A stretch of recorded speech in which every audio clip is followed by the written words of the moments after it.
प्रश्नावली 12.2 का पहला प्रश्न है 6 सेंटीमीटर त्रिज्या वाले एक वृत्त के एक त्रिज्यखंड का क्षेत्रफल ज्ञात कीजिए जिसका कोण 60 अंश है। तो दो चीज़ें हमको दी गई हैं, एक हमको दी गई है त्रिज्या और दूसरा हमको दिया गया है कोण। तो त्रिज्या को हम लिखते हैं r, बराबर हमको दिया गया है 6 सेंटीमीटर और कोण जो है इसको हम थीटा का प्रयोग करते हैं, ये हमको दिया गया है 60 अंश। हमें बताना है वृत्त के त्रिज्यखंड का क्षेत्रफल। तो त्रिज्यखंड का क्षेत्रफल कैसे निकालते हैं, कल हमने आपको डिटेल से इसका तरीका बताया था। तो त्रिज्यखंड का क्षेत्रफल का सूत्र हम सीधे सीधे लिख लेते हैं। ये हमने आपको बताया था थीटा बट्टे 360। इसका मतलब है कि ये जो त्रिज्यखंड है ये पूरे वृत्त का कौन सा भाग है ये हमको पता चल जाएगा, गुणा वृत्त का क्षेत्रफल पाई r स्क्वायर, बराबर के स्थान पे बराबर लिख देंगे। थीटा का मान हमको दिया गया है 60 अंश और बट्टे ये है 360 अंश, गुणा पाई का कुछ मान दिया गया है, नहीं दिया है तो 22/7 लिख लेंगे। r स्क्वायर का मतलब r गुणा r, तो 6 सेंटीमीटर गुणा 6 सेंटीमीटर।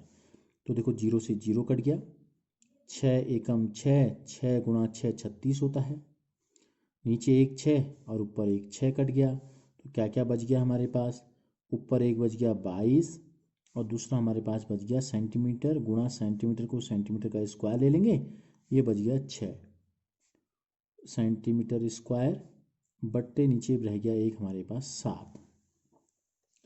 अब हम पहले गुणा कर लें या फिर भाग दे दें, या पहले भाग दे दें किसी को भी फिर गुणा कर लें, बात एक ही है। 6 से गुणा कर लेते हैं, 6 दूनी 12 का 2, हासिल लगा 1, 6 दूनी 12 और 1 13 सेंटीमीटर का वर्ग बट्टे 7, 7 से भाग दे देंगे तो कितना हो जाएगा, देखो 7 एकम 7 बच गया हमारे पास कितना 6, ठीक है। 13 में से 7 घटाएंगे तो 6 बचेगा, 6 के बगल में 2 उतरेगा तो 62 हो जाएगा। 7 का भाग कितने बार होता है, 7 9 63 होता है, तो 7 8 56, 7 8 56 हो गया। तो 62 में से 56 घटाएंगे तो कितना आएगा, 6 आएगा। 6 में 7 का भाग जाता नहीं जाता, दशमलव लग जाएगा, 60 हो जाएगा, ठीक है। तो 60 हो जाएगा तो 7 8 56 फिर गया, फिर 4 बच गया 40 हो जाएगा, 7 7 49, नहीं 7 पंजे 35, फिर 5 बच गया 50 हो गया, तो 7 7 49 हो गया। तो इतना वर्ग सेंटीमीटर। दशमलव के 3 अंक आ गए, हम इसको 2 अंक तक समेटेंगे तो क्या होगा, अगर तीसरे अंक में 5 या 5 से बड़ी संख्या आती है तो दूसरे इस अंक में 1 बढ़ा देते हैं, तो ये कितना हो जाएगा, 5 के स्थान पर 6 हो जाएगा। तो इसको हम इस प्रकार से लिख लेंगे, इतना वर्ग सेंटीमीटर। तो 6 सेंटीमीटर त्रिज्या वाले वृत्त के त्रिज्यखंड का क्षेत्रफल जिसका कोण 60 अंश था, उस त्रिज्यखंड का क्षेत्रफल 18.86 वर्ग सेंटीमीटर होगा। दूसरा प्रश्न है एक वृत्त के चतुर्थांश का क्षेत्रफल ज्ञात कीजिए जिसकी परिधि 22 सेंटीमीटर है। तो देखो वृत्त का जो चतुर्थांश है इसका मतलब क्या है, एक वृत्त है, चतुर्थांश का मतलब होता है चौथा भाग, 4 बराबर भागों में से एक भाग को अगर हम ले लें तो ये कहलाता है एक चतुर्थांश। तो जैसे कि ये है, क्या है, ये एक चतुर्थांश है। परिधि हमको दी गई है, हमको केवल दो चीज़ें दी गई, एक तो दिया गया कि ये चतुर्थांश है, तो चतुर्थांश से हम क्या कर सकते हैं, इसका कोण निकाल सकते हैं थीटा। तो थीटा भी क्या होगा, देखो 4 बराबर भाग कर दिए तो ये 4 के 4 त्रिज्यखंडों के जो कोण हैं, देखो ये 1, ये 2, ये 3 और ये 4, ये 4 के 4 बराबर होंगे, ठीक है। तो थीटा जो होगा ये पूरे का चौथा भाग, पूरा होता है, हमने आपको बताया था 360 संपूर्ण कोण जो होता है, तो इसके 4 बराबर भाग कर दिए तो 4 9 36। तो यानी कि चतुर्थांश में जो त्रिज्यखंड बनता है इसकी दो त्रिज्याओं के बीच का कोण क्या है, समकोण है। एक तो हमको ये पता चल गया। दूसरा देखो वृत्त की जो परिधि होती है, वृत्त की परिधि होती है 2πr, क्या होती है 2πr। 2πr का मान हमको दिया है कितना, 22 सेंटीमीटर। तो इस 2πr से हम क्या निकाल सकते हैं, इस 2πr से हम त्रिज्या निकाल सकते हैं r का मान। तो r बराबर कितना हो जाएगा, 2 पाई क्या है r के साथ गुणा में है, तो ये 22/2 पाई हो गया।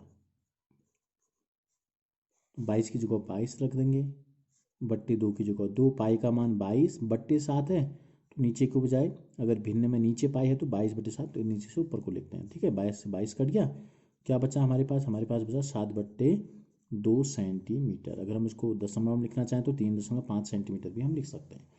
अब हमको r का मान पता चल गया, थीटा का मान पता चल गया, तो चतुर्थांश जो है यानी कि चौथा हिस्सा कोष्टक में लिख देते हैं। ये भी क्या है, एक त्रिज्यखंड है।